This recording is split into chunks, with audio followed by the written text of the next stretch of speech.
Jack McGee, the retiring president of the JIBC, which stands for the Justice Institute of British Columbia, is with me. The JIBC trains and educates some of the top cops, firefighters, paramedics, and corrections officers who work in and beyond Canada. And I say beyond Canada. So you have international students who come here. Do they work overseas, or they come from overseas and work here? Actually, they work overseas, but we have programs that we deliver abroad as well as here, and we have students in or from 30 countries. Really? Yes. Who funds them? How do they come here? They come on scholarship, or they pay, or? They're funded by their government, and typically they come in cohorts. So we have fairly large numbers. We have currently about 30 people from China, some from the Attorney General Ministry in Dalian, and another group from Shanghai. We just had a group from Yunnan. So we have groups from the Middle East, mostly the Middle East and Asia. Mm-hmm. And are those firefighters, or the cops, or officers? We do both. We have a large number of police officers from China. From the Middle East, we have police and firefighters, and we have had some paramedics, and we have firefighters from the Middle East, from government as well as from the industry. And trained here with Canadian methods, obviously. Yes, and in English. And in English. Yes. So how do they cross culturally in so many different countries? Well, it is interesting.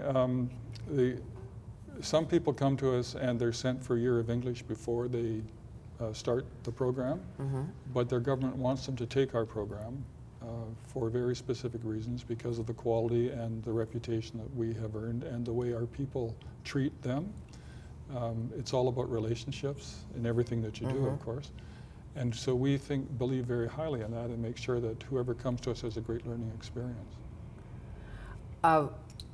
What are the challenges for you, or what have the challenges been for you? I know you're retiring soon at the Institute. I think you mentioned at the start about being the unknown entity, and that has been one of our challenges. And what I think has been surprising is that not only are we not known by the public, some of the government agencies that should know us haven't known us quite as well as they might have done. And we have spent a lot of time building those relationships, rebuilding those relationships, reaching out to our constituents and learning from them, making sure that we understand what their real requirements are and how we can address that. Funding is a huge issue for public safety education in the province, and we hear that when we go out into the field. Programs are too expensive.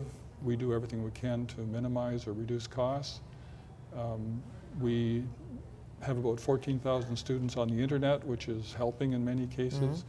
We're out in 150 communities in British Columbia each year, and that helps to minimize the cost, because we bring it to people, but there are other costs associated with that delivery in community of equipment transfer and so on. So we're looking at alternatives to that as well. Okay, because as you know, you can't train a firefighter on the internet. That's right. I mean, I hope you can't. No, you can't. So tell me about training young firefighters, male, females. Right. No sexism anymore? No. We actually have scholarships to encourage women to come to the JIBC to take firefighter training, and that's quite successful. But a firefighter program is about 12 weeks. It's very, very rigorous. There's a lot of study and there's a lot of physical activity, because, as you say, they have to learn how to deal with fires in a variety of ways. They have to be able to rescue people from crashed vehicles. So they have to actually get in there and do the physical work to make sure that they can remove people, that they can suppress the fire, do whatever is necessary, work in a team, remember all about the management of oxygen, that sort of thing. But as they become more senior and have a few years under their belt, then we have other programs for them up through the degree level that they can take. And they can take that on the internet, because in large measure it's about administration. Sure. Administration and keeping current. Keeping current, yes. And certainly if you train to be a cop or a firefighter, 30 years ago, things have changed greatly. That's for sure. When you call 911, often, I don't know how this works at the emergency level, but first responder could be a firefighter or it could be an ambulance, a paramedic. Yes.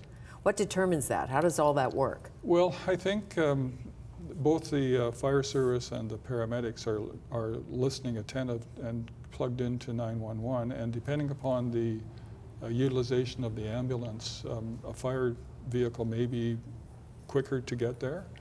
And so firefighters have what they call first responder paramedicine capabilities. They take a specific course that is beyond the basic first aid so that they can provide a reasonable measure of intervention and really help out in the event that the paramedics are delayed in arriving. Okay, and is a firefighter as well trained as a paramedic in all the areas at that level? At the first responder level, but the paramedic who comes will be what we call a primary care paramedic, and they will have had much more training, much more in depth. But heart attack, say heart attack.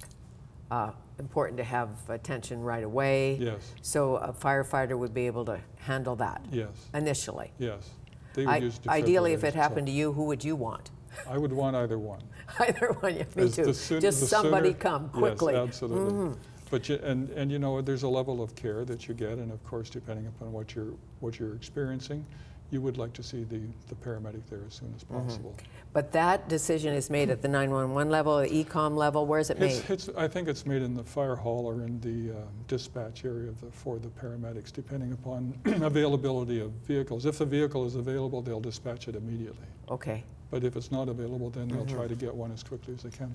Psychologically, how do you work with the students at the Institute in that nobody seems to like a police officer very much? Not because they don't like them as a person, but usually when a cop comes to your door, someone has died, something bad has happened, they're arresting you, giving you a ticket, something like that. A firefighter comes to your door, it's yay. They're here to rescue the cat, put out the fire, you know, do something nice. And because, as you know, cops get called names all the time. Well, I don't know about that, but I do know that all of the emergency responders have a really challenging role. The expectations of society are extraordinary, and they have to command a tremendous range of talents and abilities, well beyond what they were trained to do in terms of their actual job performance. And the police, because of who they deal with and when they have these dealings, they can encounter some very, very difficult situations, and it takes a special person to build a bit of a shell so that you can deal with those. But the program that they go through at the JIBC prepares them to encounter that kind of behavior, and it prepares them to deal with it appropriately.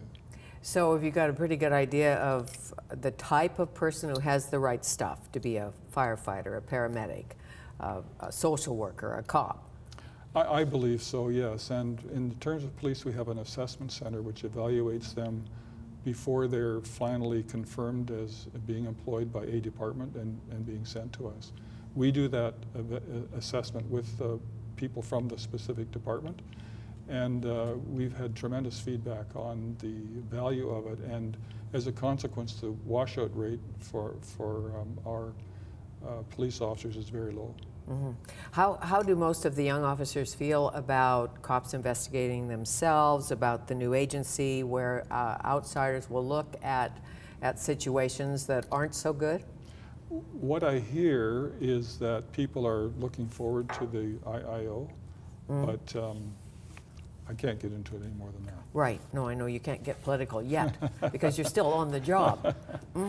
Of all your incarnations, and there have been so many, university, Doctor of Laws, did you think about being a lawyer? Actually, no, that was an honorary degree. An honorary degree, yes. Okay.